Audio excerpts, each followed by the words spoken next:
What do you think about the idea of just getting rid of the traditional school schedule and going to a year-round learning model? That was the hot topic today on KSL News Radio on the Dave and Dujanovic show. And if you missed it, that's okay. Let me summarize it for you. What's a year-round school schedule? Well, it was something that was a big deal in Utah for a long time. Started in the 1990s, went through the 2010s until they slowly started to get rid of it. And parents were thrilled. It was not popular, at least not across the board. A lot of parents just did not like the idea of keeping their kids on a year-round school schedule. Year-round school goes something like this. You get 4 to 5 weeks off in the summer. You get a couple weeks off in the fall, a couple weeks off in the winter, a couple weeks off in the spring, and the rest of the time you're in school. No more of this 3 months off in a row. So let's talk about the pros. Let's talk about the cons. Let's talk about why it went away in Utah, and let's talk about what you think. So leave us a comment. So the upside of it was you didn't have the summer slide. You didn't have 90 days away from school in the summer for kids to experience a lot of learning loss. You were also able to put more kids in classrooms, and here's why. With year-round school, there's a multi-tiered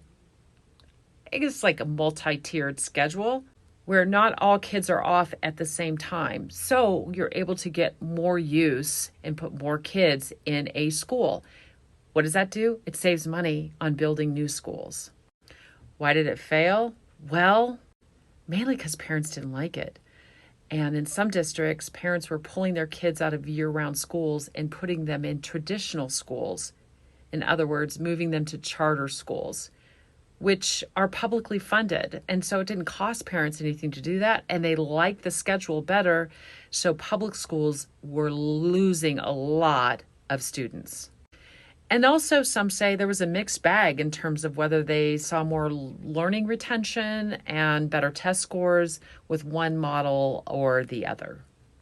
My co-host Dave Noriega thinks, you know what, it's time to bring it back and do it better this time. And one of his main reasons why is because 3 months off in a row is just too long nowadays for kids to be at home and bored. I can see his point. I raised 3 kids, and by August, they were totally bored out of their minds, and I started to run out of things to do, keep them busy. He feels like one of the things that Utah did wrong in this is that not all kids were on a year-round learning schedule. Let me explain. So elementary schools were on a year-round schedule. High schools and middle schools were on a traditional schedule.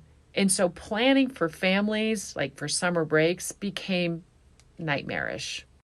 It's a good point too.